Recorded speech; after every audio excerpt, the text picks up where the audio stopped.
మూర్తి కొంత డబ్బుతో మార్కెట్కి వెళ్ళాడు. ఈ డబ్బుతో అతను 40 పెన్సిళ్ళు లేదా 50 పెన్నులు కొంటాడు. 40 పెన్సిళ్ళు లేకుంటే ఎన్ని కొంటాడు సార్? 30 పెన్నులు కొంటాడు. సో ఎన్ని రూపాయలు ఉన్నాయో తెలియదు, ఎల్సిఎం అనుకుందాం. LCM of 40 30. ఎల్సిఎం ఆఫ్ 40 30 ఎంత? 120. LCM of 40 30 120. 40 పెన్సిల్ను 120 రూపాయలతోటి కొంటే ఒక పెన్సిల్ ఎన్ని రూపాయలతోటి కొన్నట్టు? 3 రూపాయలతోటి కొన్నట్టు.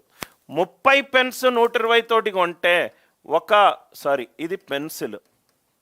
ఒక పెన్ను దేంతో కొన్నట్టు?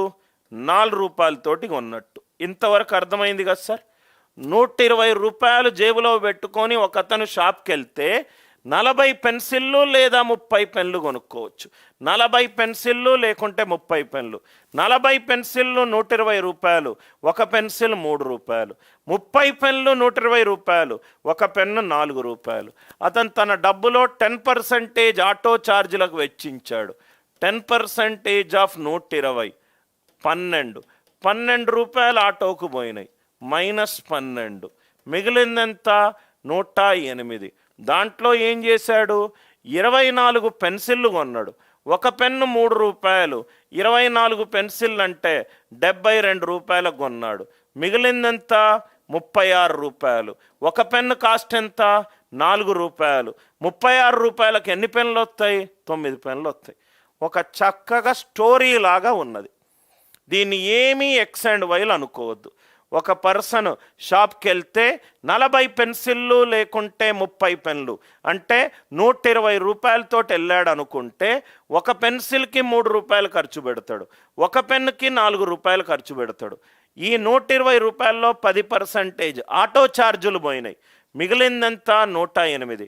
షాప్కి వెళ్ళాడు, 24 పెన్సిళ్ళు కొన్నాడు. ఒక పెన్సిల్ 3 రూపాయలు, 24 పెన్సిల్ అంటే 72 రూపాయలు. మిగిలింది 36 రూపాయలు. ఒక పెన్ను 4 రూపాయలు అవుతే 36 రూపాయలకి ఎంత? 9. Are you all with me?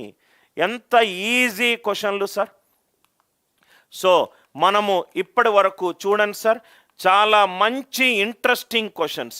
Coordinate geometry ఎట్లా సాల్వ్ చేయాలి, ఆల్జీబ్రా ఎలా సాల్వ్ చేయాలి, నంబర్ సిస్టమ్ ఎట్లా సాల్వ్ చేయాలి, ఇది కూడా చూడండి.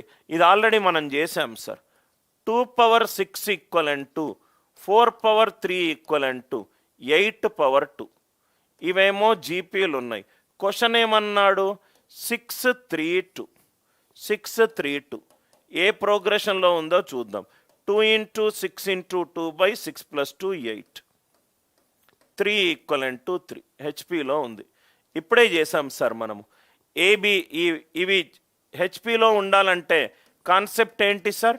y = 2xz/x + z, 2xz/x + z.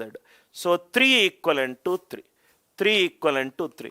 చాలా ఇంట్రెస్టింగ్ ప్రాబ్లమ్స్ చేశాము. సో ఇవన్నీ కూడా concepts, simple, logical, smart methods, non mathematical methods, అన్నీ కూడా simple concepts but most powerful concepts.